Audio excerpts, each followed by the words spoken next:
औज़ुबिल्लाहिमिनश्शैतानिर्रजीम बिस्मिल्लाहिर्रहमानिर्रहीम। अस्सलामु अलैकुम वरहमतुल्लाहि वबरकातुहू। कैसे हैं आप सब? उम्मीद है आप सब खैर वाफियत से होंगे। जहाँ जहाँ भी मेरी आवाज़ सुनी जा रही है, अल्लाह ताला आप सबको अपने हिफ्ज़-ओ-अमान में रखे। हम आपको अपने चैनल पर खुशामदीद कहते हैं। हमारे चैनल का नाम है उर्दू स्टोरीज़, जिसमें हम आपको मुख्तलिफ़ किस्म की कहानियाँ और सबक आमोज़ वाक़यात सुनाएंगे। आज की हमारी कहानी है जादू का पत्थर। बहुत अरसा पहले की बात है। किसी गांव में एक औरत रहती थी जिसका एक बेटा था। एक दिन उसने अपने बेटे को कुछ पैसे देकर उससे कहा, बेटा ज़रा जाकर बाज़ार से रोटी ले आओ। लड़का पैसे लेकर बाज़ार जा रहा था कि एक चौराहे पर उसने कुछ बच्चों को बिल्ली के मरियल से बच्चे को सताते हुए देखा। उसे बिल्ली के बच्चे पर रहम आ गया और उसने बच्चों से पूछा, ऐ बच्चों, इस बिल्ली के बच्चे को बेचोगे? हाँ बेचेंगे, बच्चों ने जवाब दिया। क्या लोगे? लड़के ने पूछा। जो जी चाहे दे दो, बच्चों ने कहा। लड़के के पास जितने पैसे थे सब देकर उसने बिल्ली के बच्चे को ले लिया और इसको गोद में उठाए घर वापस आ गया। माँ ने पूछा, ले आए रोटी? रोटी तो नहीं मिली, बिल्ली के एक बच्चे को लाया हूँ, लड़के ने जवाब दिया। अरे क्या कह रहे हो बेटे, ये तुमने क्या किया? माँ ने हैरान और उदास होकर कहा। लड़के ने सारा हाल अपनी माँ को सुनाने के बाद कहा, माँ कोई बात नहीं, एक दिन रोटी खाए बगैर रह लेंगे। दूसरे दिन माँ ने लड़के को फिर कुछ पैसे दिए और कसाई की दुकान पर भेजा। रास्ते में सड़क पर लड़के ने देखा कि कुछ लड़के एक पिल्ले को पत्थर मार रहे हैं। लड़के को इस पिल्ले पर रहम आ गया और उसने लड़कों से पूछा, ऐ लड़कों, इस पिल्ले को बेचोगे? हाँ बेचेंगे, लड़कों ने जवाब दिया। लड़के ने अपने हाथ के सारे पैसे इनको दे दिए और पिल्ले को लेकर घर वापस आ गया। माँ ने पूछा, ले आए गोश्त?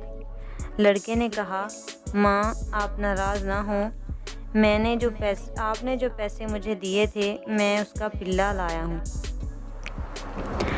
अरे बेटा, माँ ने उदास होकर कहा, हम ठहरे गरीब लोग, मैंने जाने कितनी मुश्किलों से वो पैसे कमाए थे, तुम इनसे पिल्ला खरीद लाए। भला ये पिल्ला हमारे किस काम का? और फिर इसको खिलाने के लिए हमारे पास कुछ भी तो नहीं। लड़के ने जवाब दिया, माँ कोई बात नहीं, हम एक दिन गोश्त के बगैर भी जी लेंगे। तीसरे दिन फिर माँ ने अपने बेटे को कुछ पैसे दिए और उसे तेल लाने के लिए बाज़ार भेजा।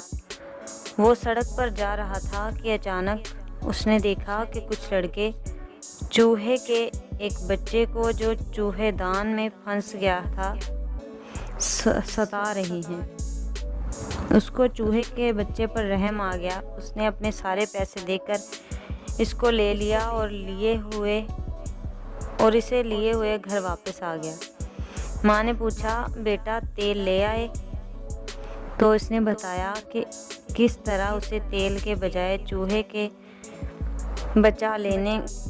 बच्चे को लेना पड़ा। माँ बेटे से बहुत प्यार करती थी, इसलिए इस बार भी उसे बेटे को बुरा भला नहीं कहा, बस एक ठंडी सांस लेकर रह गई। बहुत दिन गुजर गए, लड़का जवान हो गया, पिल्ला कुत्ता बन गया, बिल्ली का बच्चा बड़ा होकर बिल्ली बन गया और चूहे का बच्चा भी एक अच्छा खासा चूहा बन गया। एक दिन नौजवान ने दरिया में मछली पकड़ ली। इसने मछली को काटा, उसकी आंतें निकालकर कुत्ते के आगे फेंक दी। कुत्ता आंतों को खाने लगा तो अचानक उनमें से एक छोटा सा पत्थर मिल गया जो सूरज की मानंद चमक रहा था। नौजवान ने इस पत्थर को देखा तो खुशी से उछलने कूदने लगा, क्योंकि वो एक जादू का पत्थर था जिसके मुताल्लिक नौजवान ने लोगों से सुन रखा था। इसने पत्थर को उठाकर अपनी